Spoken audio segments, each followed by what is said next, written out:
Hello guys, welcome to the Quant Lab. The Quant Lab में आपका स्वागत है.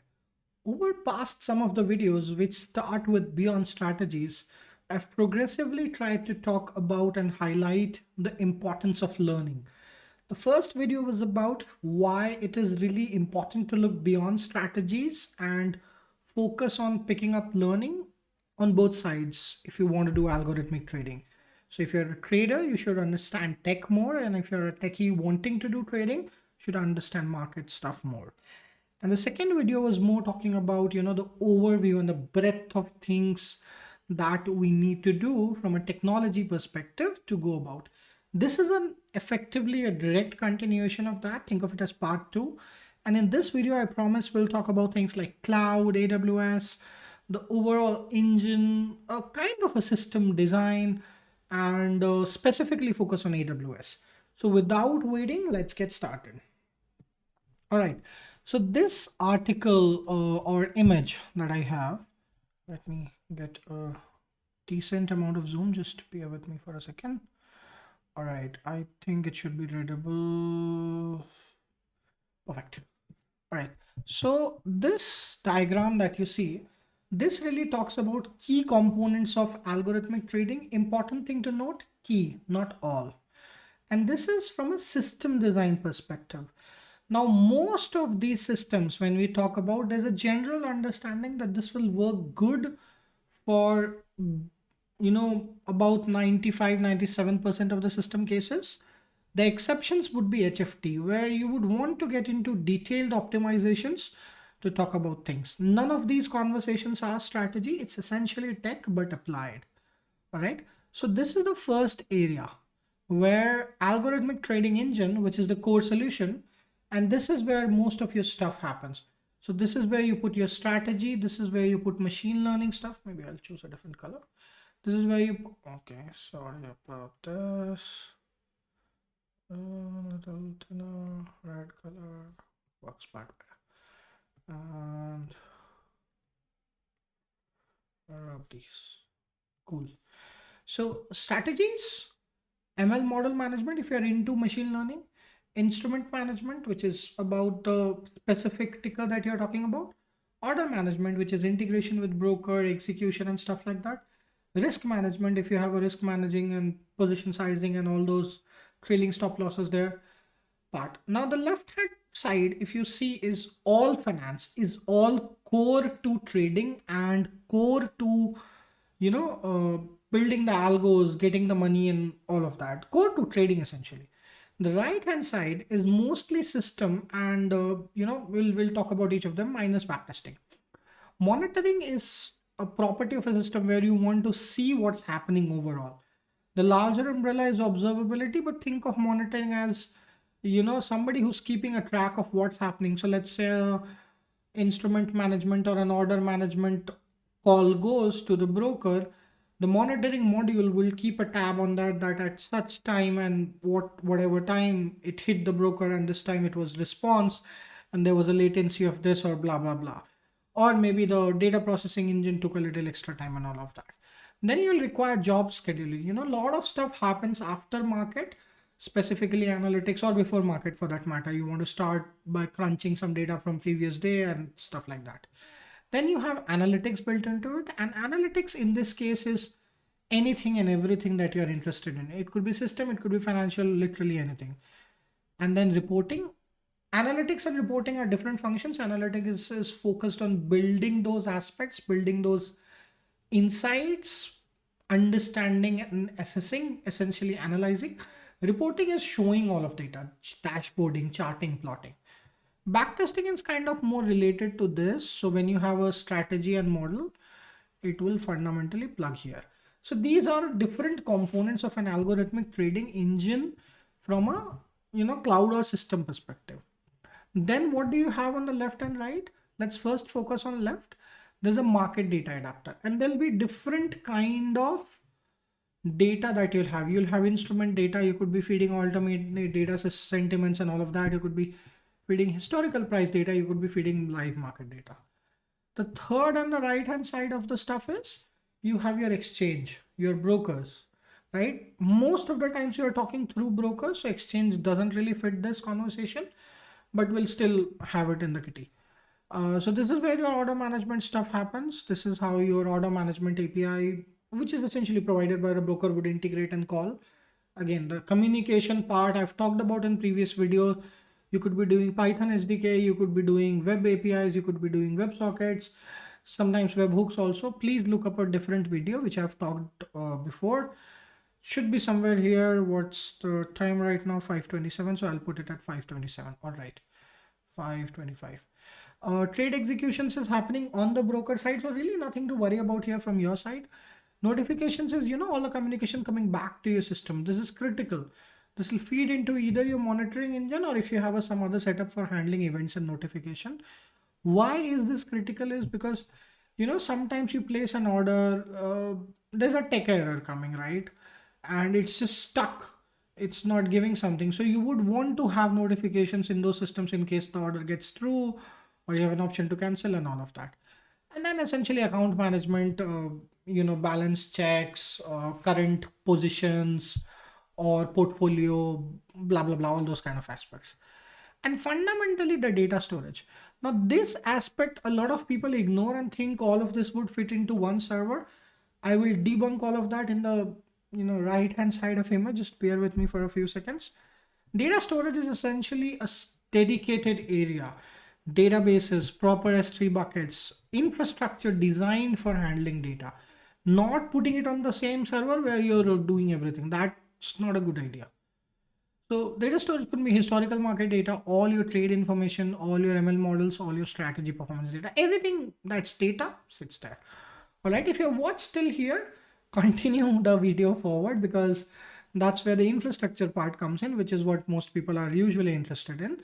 Also, if you have not subscribed to my channel, please do that. Put in a comment, what do you want to see? Also, few small plugs right now. I have a WhatsApp community which is completely free. We host webinars which are completely done by the people. So if you're interested in sharing your knowledge or learning from peers, please join the WhatsApp community. There's no sales, no cross-selling, no courses, nothing. Purely community building and trying to help out as many people as I can, because this space is really, really tight and people like to work in silos. That's first. And second, yeah, there's no second actually. Moving forward. All right. So now comes the cool part. And this is algorithmic trading on AWS. There's a lot of jargons that I'm going to throw. Take it a little slow. Join the community, ping it back, or put it in the community section. If I'll most likely share this architecture, and then we can move forward. So usually people are used to an idea of a server. If I fundamentally talk about looking at this design, there is purely from an infrastructure perspective, I can just see one server. This is the only server I can see. All right. And then there's Fargate is more like a different kind of a setup. So let's talk about this, what is happening here. So there's different parts. So you have a service called Data Exchange. So which does AWS Data Exchange or external market data connectors, and you use S3 bucket, data catalog, and Athena for that. All of these three services combined will give you storage, metadata management, and cataloging of the data, and Athena will give you insights in the data. Athena, in my view, is optional. You can skip it, but you should catalog historical data in Glue Data Catalog, and it will be really useful. Athena would be good if you want to do quick querying and insight and use SQL to gain insights in the data. Let's move forward in the chain. So this is one. So you have load data happening here, and all of this is happening within SageMaker. Now SageMaker in AWS, for those who are not familiar, again, I will give a reference to my different channel video. This is 925. So SageMaker is a machine learning tool or a machine learning studio kind of a thing, a complete end-to-end environment. You can do data manipulation, you can do modeling, you can do backtesting, you can do deployments, you can connect to APIs, you can label data. It provides everything that you would imagine that needs to be done for machine learning and data science. A few other areas as well. Load data, go and do all of that we just talked. Athena is querying 3 train the machine learning model using SageMaker. ML based trading strategies. Non-ML is equally fine. ML is completely a optional word here. All right, you can just code your SMAs if you want to do that, and it will work happily. It's just Python code. Then you do back testing, again a different notebook or a Python file, which is you can run this using task as a Fargate, container service, anything like that. Containerized environments, for people coming from traditional infrastructure, think of them as, you start a server for the purpose and then you stop it. There's fundamental differences, a lot of differences between the way a server is and a container is. Think of container as faster, cheaper, better, quicker to provision, easier to manage for some people, in version of that. Containers are probably, if you don't understand them, you can always skip it. You can run them in EC2, which is okay, or you can run them as a step function or something like that. So that's here for. Then you go to market data adapter and you get the real-time market data. This is your real market data coming in. Again, all of this can happen within Fargate or EC2. It is this area essentially. So basically what is happening is you have two choices for compute infrastructure, Fargate and EC2. You can choose either, ECS, Elastic Compute, but you can also do this using EC2 happily. EC2 has this service. Then you have a broker adapter or connecting to broker API. Sorry, I said adapter. I don't know why. And then you have the trading strategy, which is running. And finally, all of this is saved using DynamoDB. So DynamoDB is a database, which is really, really cool and nice database. It'll save all of your stuff. So from SageMaker to execution, there's two sides to it, which we have looked in this. And finally, you have, Event Bridge, Lambda, and CloudWatch to do all sorts of orchestration, running jobs, step functions, CloudWatch for monitoring, etc., etc. So this is essentially, in my view, a very complete and decent enough architecture if you want to get started. If you still don't want to do all of this shebang, here's my bare minimal recommendation.